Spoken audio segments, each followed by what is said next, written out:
Ayan, hello mga katangay. So ngayong araw ay mag-fishing na naman tayo. Bali magta-traditional fishing tayo ngayong araw mga katangay. Ingay ng manok namin. So kakauwi lang namin halos mga katangay. Galing kami ng Busuanga, Palawan. So inimbitahan kasi ako dun nakaraan na maging guest speaker sa kanilang Women's Day celebration. Tapos magkaroon tayo ng mga free tour. Pa-free tour sa atin ng Busuanga, Palawan. Ayan, maraming salamat sa Busuanga, Palawan sa pag-imbita sa akin. At ayan, gusto ko rin pasalamatan mga katangay at i-shoutout si Sir Jonathan from USA. Ganon din mga katangay, gusto ko rin po magpasalamat sa inyo, sa mga solid subscriber ko dito sa YouTube, sa mga solid viewers, sa mga silent viewers. Maraming salamat po sa inyo mga katangay. So ready lang ako mga katangay. Pupunta tayo ng spot at magta-traditional fishing tayo ngayong araw. Itatry ko doon mga katangay sa sa pinag-i-spotan namin sa na traditional fishing kung meron tayong mahuli doon. Nahiram ko yung motor ni tatay dahil wala siyang pasok, kaya nahiram natin. Solo tayo ngayon, solo. Yung mahangin-hangin nga. Sana maganda yung panahon doon sa ispatan natin. Try natin doon mga katangay sa kanyang unahan kung meron tayong mapapakagat doon ng mga isda. Nakaraan kasi nung pumunta ako doon, nung dala ko yung fishing rod, maraming isda sa ilalim, kaso ayaw pumagat sa natin, sa lure. Try natin kung kakagat sa kumang. So wala akong dalang fishing rod, bumili lang ako ng nylon. Mano-mano tayo ngayon, namimingwi tayo ng mano-mano. Dito na tayo mga katangay. Ito yung dala-dala ko, pan-traditional kumang mga tangay, yung shell na binabahayan ng mga hermit crabs na pwede natin ipain sa mga isda. Papunta na tayo ng spot. Pagdating dito, lakad lang tayo. Nagpapagawa dito mga tangay ng malaking bangka. So yung mga ganyang bangka mga katangay, pang yan, pang turistahan. Hindi muna tayo magka-casting dyan sa may baso-basa na yan. Traditional fishing muna yung gawin natin. Next time na tayo fishing rod. Medyo mainit pa, pero carry yan mga katangay. Dahil meron tayong mahuli. Namimiss ko na rin kasi mga katangay mamingwit ng traditional lang ang ating gamit. Doon kasi talaga ako mga katangay nag-start sa traditional fishing. Tapos may nagbigay lang sa akin ng fishing rod, kaya natuto din akong gumamit ng fishing rod. Yan, i-update ko kayo mga katangay kapag nandun na tayo sa pag-ispatan natin. Palayan mga katangay, dito na tayo sa pag-ispatan natin. Medyo mainit yung ating pupwestuhan, pero carry lang. Ito natin ilagay yung mga umang. Yan. Pas magbasag na tayo mga katangay ng umang na ipapain natin. Isang piraso lang muna yung basagin natin.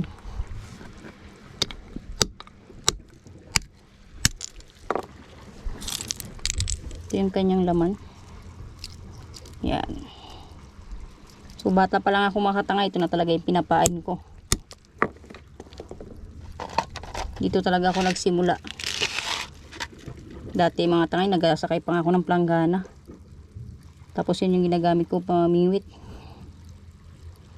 Nakakarating daw ako kung saan saan, sabi ng tatay ko. Tapos pag uwi meron na kaming ulam. Yan, subukan natin. Sana meron tayong mahuli.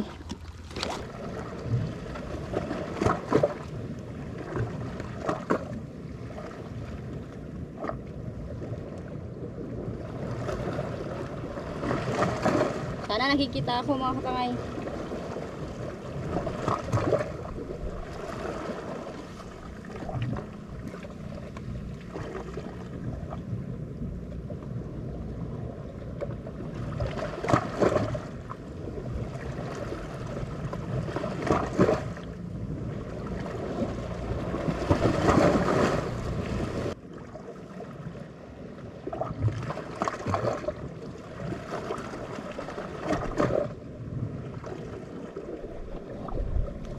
Sayang.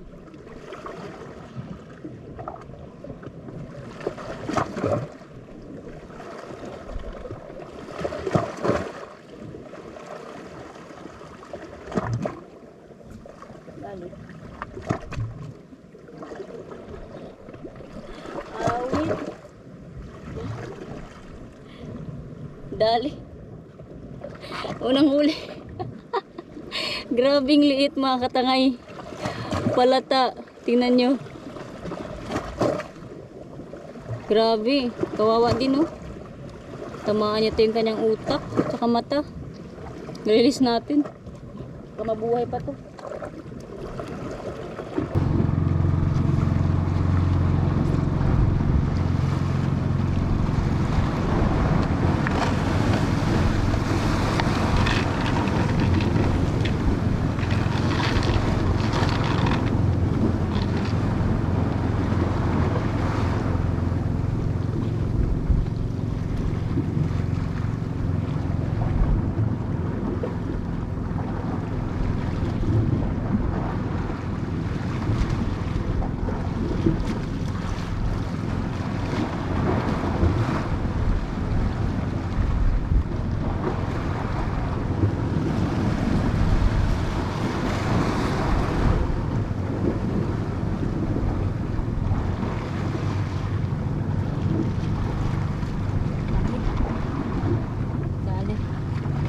Dali na.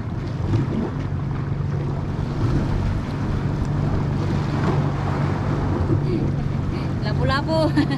Dali mga tangay.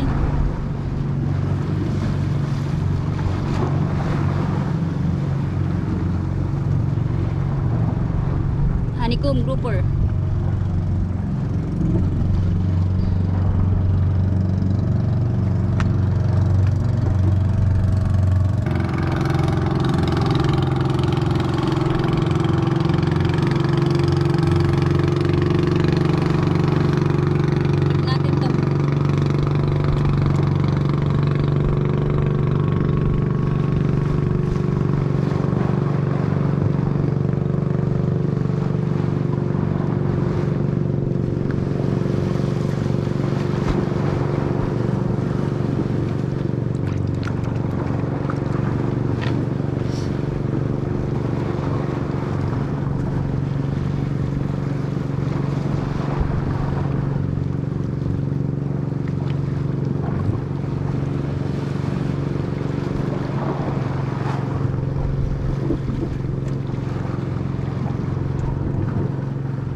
Dali na naman mga tangay.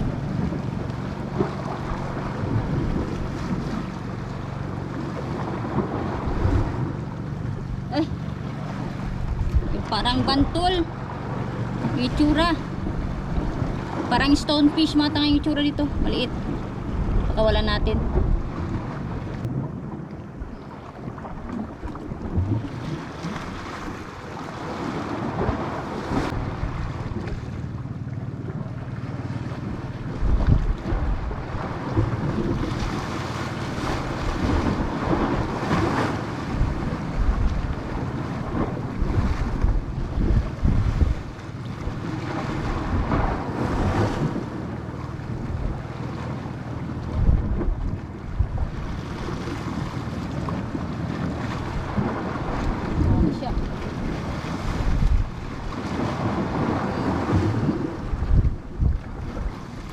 Tigaras.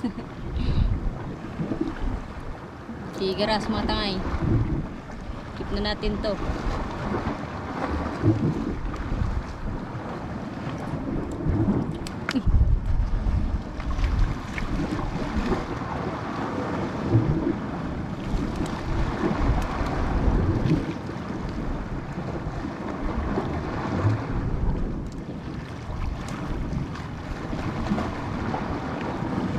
Yung nahuli natin, 2 piraso.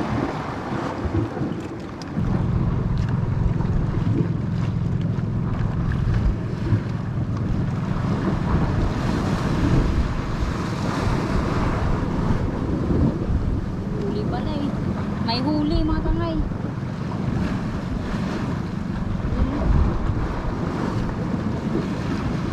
Dali. Triple tail.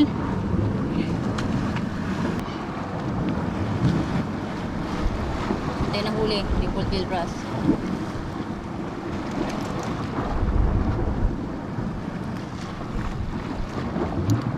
Ito pala yung nagsabit.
Dali.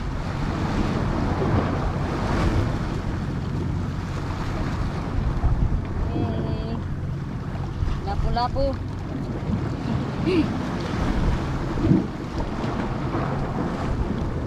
Red grouper mga tangay. Huli natin.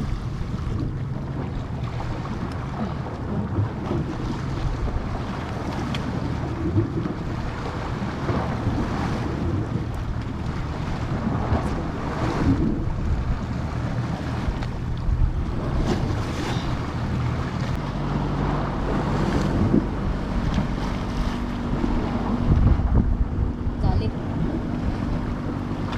Dali na. Liit. Hindi it.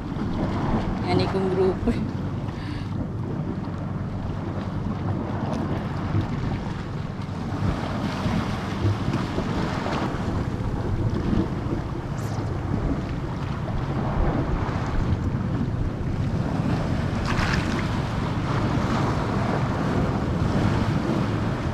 Nakakalimang piraso pa lang tayo mga katangay. Dami nating pain pero yung huli natin 5 pa lang maliliit.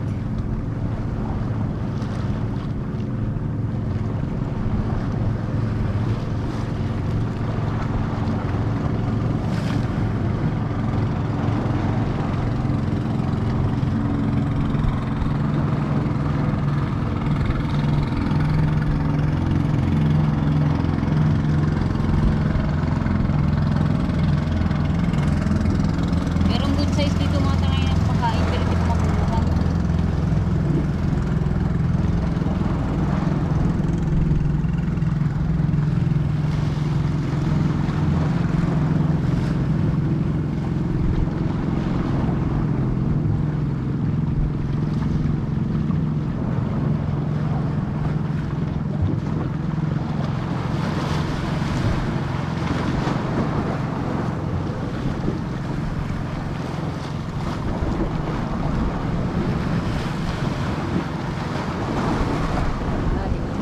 Dali na rin talaga mga tangay, napuruhan na natin. Ako nakagat kanina pa to eh.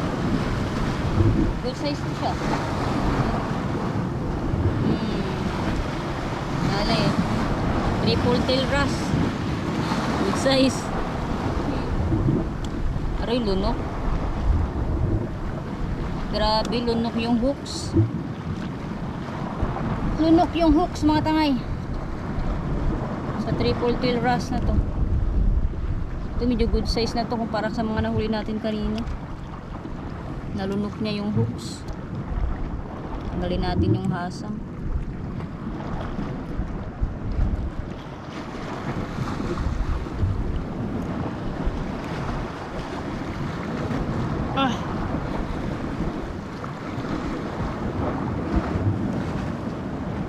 Grabe, lunok.